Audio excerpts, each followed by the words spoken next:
जो कोणी गरीब माणूस आहे त्याला उभं करत असताना आम्ही निधीची कमतरता पडू देणार नाही असं सांगितलं की नाही? सांगितलं की नाही? आता लोक वेगवेगळ्या प्रकारच्या मागण्या करतात, त्यांना तो मागणी करण्याचा जरूर अधिकार आहे. मी एक ग्रामीण भागामध्ये तसं एक बोललं जातं. आम्ही कुठं काटकसर केली का? आम्ही लाडक्या बहिणींना आज 45,000 कोटी देतोय की नाही? आम्ही 20,000 कोटी रुपये 3, 5, 7.5 हॉस्पिटलला देतोय की नाही?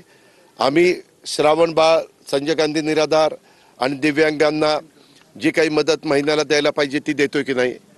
त्याच्यामुळं अशी संकट चक्रीवादळाचं आलं, अतिवृष्टीचं आलं, कधी दुष्काळाचं आलं, आजच्या अवकाळी पावसाचं आलं, गारपिटीचं आलं, तर सरकार शेतकऱ्यांच्या पाठीशी उभं आहेच ना. त्याच्यामध्ये मी कुठं नाही म्हणलं. त्याच्यामुळे लगेचच एखाद्याच कुठला तरी शब्द पकडायचा आणि ते असं झालं तसं झालं. आम्हाला जनतेने 5 वर्षाच्या करता निवडून दिलंय.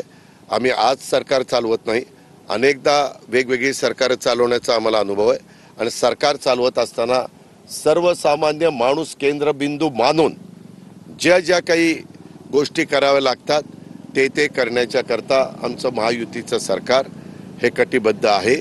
आणि आज जसं मध्ये केंद्र सरकारने पंजाब सरकारला आणि हिमाचल प्रदेश सरकारला तिथंही अशा प्रकारचा पावसाने धुमाकूळ घातला, अतिवृष्टीनं धुमाकूळ घातला आणि त्यांना पुन्हा त्याच्यातनं काही हजार कोटीची मदत झाली, तशा प्रकारे आपण आपल्याही भागाच्या करता मागतोय. दादा, तुम्ही बांधावरती आहात, शेतकऱ्याला धीर देत आहे, मात्र दुसरीकडे अधिकारी हे कागदोपत्री घोडे नाचवतात. त्याचं माजलगाव मधलं उदाहरण सांगतो. गंगा मसला या ठिकाणी जे रेस्क्यू केलेले काही लोक आहेत, 300 लोक, त्यांना साधी पाण्याची व्यवस्था सुद्धा तहसीलदारांना केली नाही. त्यांना फोन लावला, सांगतात तलाठी आहेत आमचे, हे आहेत. इथल्या गावकऱ्यांना विचारलं, सिंगल कुणी भेटायला सुद्धा गेलं. तुम्ही आता माझ्या लक्षात ऐका ना, लक्षात आणून दिलं. मी त्याची गंभीरतेने नोंद घेतोय. माझ्याबरोबर जिल्हाधिकारी आहेत. आता आपली प्रेस संपल्यानंतर ताबडतोब गाडीत बसल्यानंतर मी तिथला फोन लावतो. कारण मी काल ज्या भागातनं आलो त्या भागात आज मी बीड विधानसभा मतदारसंघ, गेवराई विधानसभा मतदारसंघ ह्या भागात जातो. सगळ्यांनाच वाटतं आपल्या आपल्या भागामध्ये त्या ठिकाणी यावं, परंतु साधारण पंकजाताई मुंडे काल ज्या भागात फिरल्या तिथं डुप्लिकेशन व्हायला नको अशा प्रकारचा प्रयत्न आहे.